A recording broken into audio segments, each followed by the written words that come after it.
Seno del ángulo X es igual a 4 quintos. Pues, ¿cómo podremos calcular entonces el seno del duplo de X? Veamos cómo hacerlo. Primero, vamos a tener en cuenta que existe una identidad para el seno del ángulo duplo. Debemos conocer que el seno de 2x es igual a 2 veces el seno de x por el coseno de x. Y vean, en este punto, pues calcular el seno del ángulo duplo de determinado ángulo se reduce a conocer cuál va a ser su seno y cuál va a ser el coseno. En nuestro ejercicio ya nos están dando como dato que el seno es igual a 4 quintos, por lo que este cálculo nos va a ir quedando de la siguiente manera. 2 por, el seno de x, que ya sabemos que es igual a 4 quintos, por el coseno de x. Pero vean, el coseno de x no lo conocemos, así que nuestro ejercicio se reduce a determinar el coseno de un ángulo conocido su seno. Y para ello debemos hacer uso de las razones trigonométricas en el triángulo rectángulo. Imaginemos que tenemos este triángulo rectángulo. Pues vamos a colocar en este ángulo agudo el ángulo X. Y conocemos que su seno es igual a 4 quintos. ¿Pero qué significa que el seno de un ángulo sea igual a 4 quintos? Bueno, pues el seno de un ángulo no es más que la razón que existe entre el cateto opuesto al ángulo y la hipotenusa. Nos dice qué parte representa el cateto opuesto de la hipotenusa. O sea que al darnos este dato, nos están diciendo que el cateto opuesto a este ángulo es 4 quintos de la hipotenusa. Y esto es lo que significa calcular el seno. Bien, o sea, esto que está acá no es más que la razón cateto opuesto sobre hipotenusa. Por lo que podríamos utilizar esta razón para darle longitudes a estos lados. Podríamos decir que el cateto opuesto es igual a 4 unidades y que la hipotenusa es igual a 5. También podríamos haber dicho que el cateto opuesto era igual a 8 y que la hipotenusa era igual a 10, siempre y cuando el cateto opuesto sea 4 quintos de la hipotenusa. Con estos datos nosotros tenemos que ser capaces de determinar ahora el valor del coseno del ángulo, que es lo único que nos falta para resolver nuestro ejercicio. Y vean, ¿qué pasa? Que como habíamos dicho, el seno es la razón que existe entre el cateto opuesto y la hipotenusa. Pero, ¿a qué será igual entonces el coseno de un ángulo? Bueno, pues el coseno no es más que ahora la razón, pero del cateto adyacente con la hipotenusa. El coseno de un ángulo nos dice qué parte representa el cateto adyacente de la hipotenusa, por lo que debemos encontrar la longitud del cateto adyacente. Recuerden que el cateto opuesto es el que está al frente del ángulo y el cateto adyacente es el que está a su costado. Ahora bien, analizando este triángulo rectángulo que tenemos acá, pues vean, conocemos el valor de la hipotenusa y conocemos el valor de uno de los catetos. ¿Y qué nos dice el teorema de Pitágoras?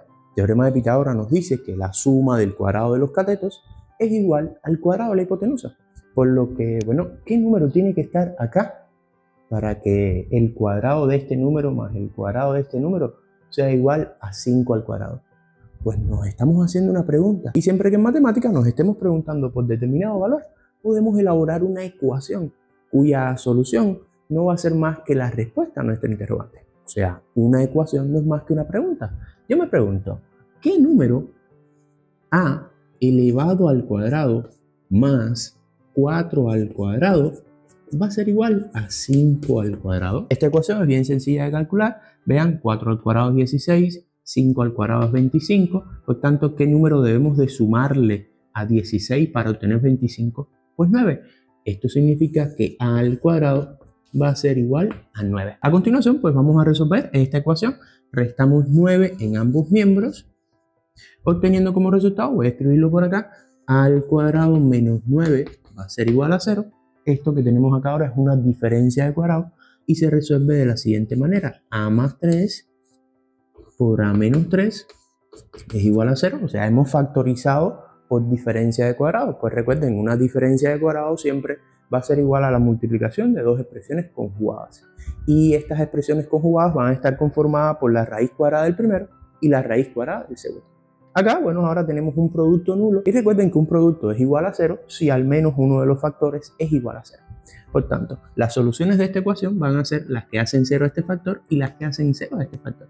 Acá tenemos que a es igual a menos 3 y acá que A es igual a 3. Esta solución la desechamos porque estamos hablando de longitudes y las longitudes no pueden tomar valores negativos. Por lo que el cateto adyacente de nuestro ángulo tendrá una longitud de 3 unidades. Así que vamos a borrar por acá. Y acá vamos a poner 13. Recuerden que de acá habíamos venido hacia este punto. Ahora, ¿qué podemos hacer? Sencillo. Ya habíamos dicho que el coseno del ángulo es la relación que existe entre el cateto adyacente y la hipotenusa. Nos dice qué parte representa el cateto adyacente de la hipotenusa. Y en este caso, bueno, pues va a ser igual a precisamente cateto adyacente sobre hipotenusa, lo cual es exactamente igual a 3/5, perdón.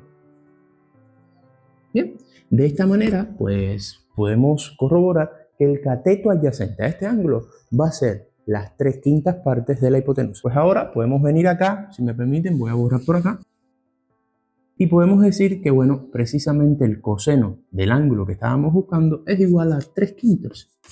Y pues calcular el seno de 2x se va a reducir a realizar estos cálculos.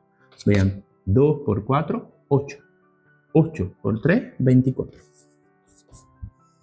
Sobre, y 5 por 5, 25. Lo cual significa que precisamente el seno de 2x va a ser igual a 24 sobre 25 si el seno de x es igual a 4/5. Bueno amigos, por mi parte es todo.